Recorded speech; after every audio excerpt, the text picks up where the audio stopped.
மக்களை தமிழகத்தை மக்களை தமிழகத்தை ஸ்டாலின் மாடல் அரசு, ஃபெயிலியர் மாடல் அரசு. Bye bye Stalin. இன்றைக்கு திராவிட முன்னேற்ற கழகம் என்று சொன்னா அது திமுக குடும்பம் ஆயிட்டது, கருணாநிதியுடைய குடும்பம் ஆயிட்டு. திமுக திரு கருணாநிதி குடும்பம், திரு கருணாநிதி குடும்பம்னா திமுக. அதுதான் இன்றைய தினம் பார்க்கப்படுகிறது. அங்க இருக்கிற திமுக கட்சிக்காரர்கள் மரியாதையே கிடையாது. இப்ப என் பக்கத்துல கந்த நிக்கிறார், திரு ஸ்டாலின் பக்கத்தில் யாராவது நிக்க முடியுமா? நான் அங்கே இருந்து இங்கே வந்தவன், கீழே இருந்து இங்கே வந்தவன், சாதாரண தொண்டன், கிளைக்கழக செயலாளர், ஒன்றிய செயலாளர், மாவட்ட செயலாளர், மாநில செயலாளர், எம்எல்ஏ, எம்பி, மந்திரி, அப்புறம் தான் முதல் மந்திரி, பிறகுதான் பொதுச் செயலாளர். இப்படி கீழே இருந்து மக்களோடு மக்களாக இருந்து ஏழை மக்களோடு படுகின்ற துன்பம், துயரம், வேதனை, மக்கள் படுகின்ற அவதிகள் முழுமையாக அனுபவ ரீதியாக அனுபவித்தவர். ஆகவே ஒரு ஆட்சி எப்படி செய்ய வேண்டும், எப்படி மக்கள் துன்பப்படுகிறார்கள், எப்படி வேதனைப்படுகிறார்கள், அதனால் அதை எப்படி நிவர்த்தி செய்வது அனுபவமாக நான் அறிந்த காரணத்தினால்தான் கொரோனா காலத்தில் கூட கடுமையான நேரத்தில் கூட ஒரு சிறப்பான ஆட்சி எங்களால் தர முடிஞ்சது. அப்படிப்பட்ட காலத்திலேயே சிறப்பான ஆட்சி கொடுத்துட்டோம். நீ இப்போது நீங்கள் எங்களுக்கு ஒரு நல்ல வாய்ப்பை தருவீர்கள் என்று எதிர்பார்க்கின்றோம்.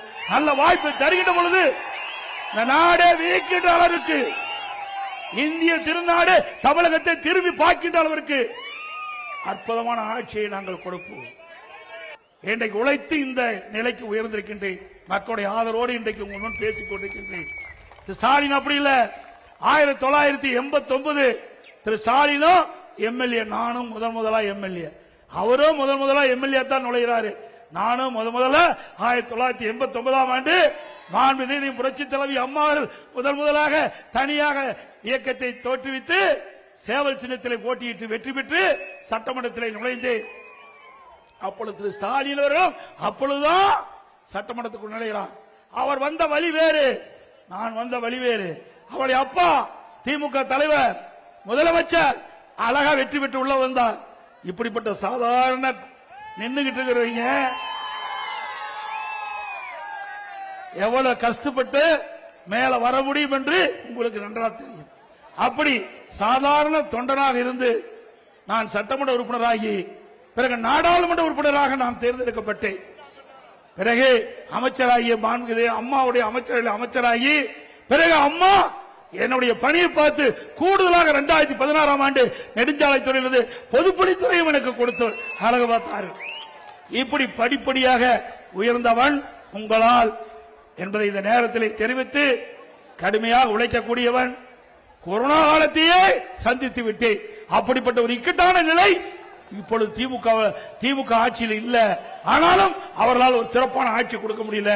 நாட்டு மக்கள் இடத்தில் இருக்கின்ற பிரச்சனையை அவர்களால் தீர்க்க முடியவில்லை.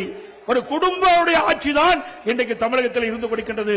வாரிசு அரசியல் தான் இன்றைக்கு தமிழகத்தில் தலை தூக்கி ஓங்கி இருக்கின்றது என்பதை நீங்கள் எண்ணி பார்க்க வேண்டும்.